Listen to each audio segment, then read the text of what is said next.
Hi friends, ನಮ್ಮ ಮನೇಲಿ ಇವತ್ತು ಮೀನು ತಗೊಬಂದಿದ್ರು. ವರ್ಷನೇ ಆಗಿತ್ತು ಫ್ರೆಂಡ್ಸ್, ನಮ್ಮ ಮನೇಲಿ ಮೀನು ತಗೊಬಂದು ತುಂಬ ದಿನ ಆಗಿತ್ತು. ಮನೆ ಹತ್ರನೇ ತಗೊಬಂದಿದ್ರು ಜಿಲೇಬಿ ಮೀನು ಫ್ರೆಂಡ್ಸ್.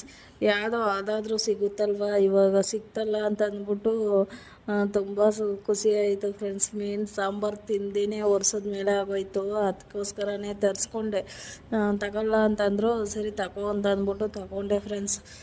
ಒಂದು 5 ಮೀನು ಇದು ಫ್ರೈ ಮಾಡ್ಕೊಳ್ಳುವ, ತವಾ ಫ್ರೈ ಅಂತಂದ್ಬಿಟ್ಟು ತಗೊಂಡೆ. ನೋಡಿ, ಇದು ಸಣ್ಣ ಸಣ್ಣಗೆ ನೋಡಿ ಆ ಥರ ಪೀಸ್ ಮಾಡ್ಕೋತಾ ಇದೆ ತವಾ ಫ್ರೈ ಮಾಡಿಕೊಂಡು. ಮತ್ತು ಇನ್ನೆಲ್ಲ ಮಿಕ್ಕಿದೆಲ್ಲ ಸಾಂಬಾರು ಮಾಡ್ಕೊಂಡೆ ಫ್ರೆಂಡ್ಸ್. 3 kg ಏನೋ ತಗೊಂಡಿದ್ರು ಎಲ್ರಿಗೂ, ನಮ್ಮ ಅತ್ತೆ ನಮ್ಮ ಮಾವಂಗೆ ಮತ್ತು ಅಲ್ಲಿಗೂ ಒಂದು ನಮ್ಮ ಭಾವರ ಮನೆಗೊಂದು ಸ್ವಲ್ಪ ಸಾಂಬಾರು ಕೊಟ್ಟು ಕಳಿಸ್ತಾ ಫ್ರೆಂಡ್ಸ್.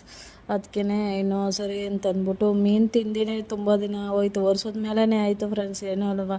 ಅದಕ್ಕೆ ಸಾಂಬಾರಿಗೆ ಸ್ವಲ್ಪ ದೊಡ್ಡ ತಪ್ಪಲೆನೇ ಮಾಡ್ಕೊಂಡು ಸಾಂಬಾರು ಮಾಡಿಕೊಂಡೆ, ಎಲ್ರಿಗೂ ಬೇಕಲ್ಲ ಅಂತಂದ್ಬಿಟ್ಟು ಮಾಡಿಕೊಂಡೆ ಫ್ರೆಂಡ್ಸ್. ಇನ್ನು ನೋಡಿ, ಇದು ಫ್ರೈಗೆ ರೆಡಿ ಮಾಡ್ಕೊತಾ ಇದೆ.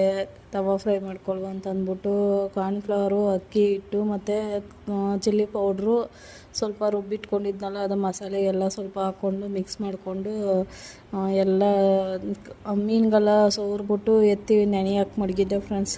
ಆಮೇಲೆ ಸಾಂಬಾರೆಲ್ಲ ಮುದ್ದೆ ಎಲ್ಲ ಮಾಡಾದಮೇಲೆ ಲಾಸ್ಟಲ್ಲಿ ತವಾ ಫ್ರೈ ಮಾಡಿಕೊಂಡೆ ಫ್ರೆಂಡ್ಸ್.